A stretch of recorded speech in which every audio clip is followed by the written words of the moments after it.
Hi guys, it's Becky at Babes in Hairland. We're back today with a double Dutch hairstyle for you on Michaela. So to begin with, you're going to want to divide the hair into 3 sections. So part from the temples, back along the whole length of the head to the nape of the neck. So you'll have these 3 sections, and we're going to be working with this middle section to begin with. So you're going to be making a Dutch braid. That's where you're passing the hair underneath. So divide the hair into 3 even sections and pass the hair underneath as you braid. So now I pass that right one under and I add some hair. Pass that left section under the center and I add hair. Back to the right side, pass that under and add hair. And we're going to speed the majority of this up because we're assuming you know how to Dutch braid. If you don't, we'll link those videos in the description box below.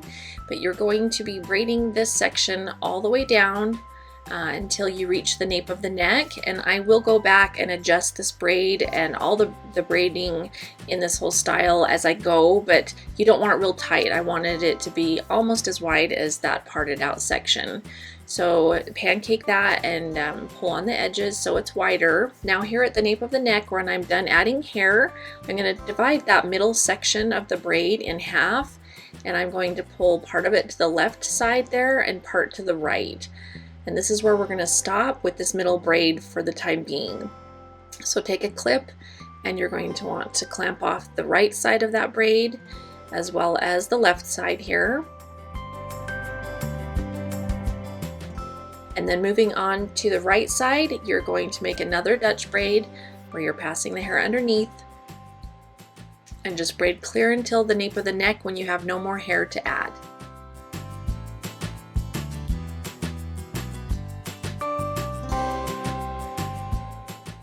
Okay, so now that we're at the nape of the neck, you're going to move back to that middle braid and you're going to be taking this section in the right clip and adding it to your braid on the right. So I've already passed the hair underneath and I'm holding it there with my pointer and my middle finger. And I had her hold that just so I didn't pull it too far to the right. But you just incorporate it into your braid here on the right.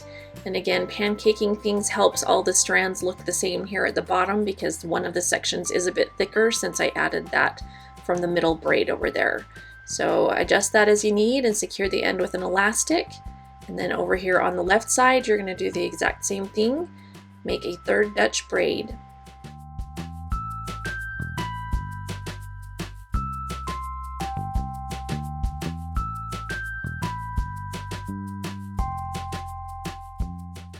Once again, now that you're at the nape of the neck and can't add any more hair, you're moving to the braid from the center and you're going to take the hair out of the clip and incorporate it into your braid here on the left.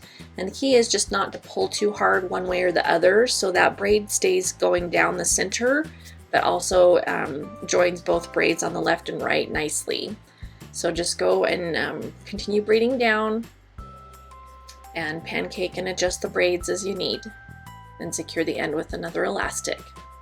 You'll see here I just go back and tug on things and adjust so that it kind of blends in the center, that you can see there's the 3 braids, but also that there are 2 distinct ones that you end up with.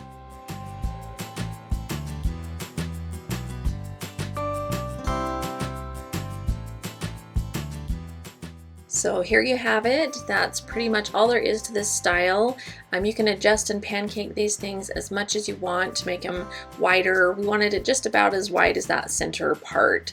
So here is a final look at the finished hairstyle. We hope you like this and that you'll give it a try. It was great for a full day of school and activities afterwards. It held up nicely and she really loved it. So thanks for watching. Again, if you haven't subscribed, please do so and check out our blog, babesinhairland.com, and we'll see you next time. Thanks guys. Bye-bye.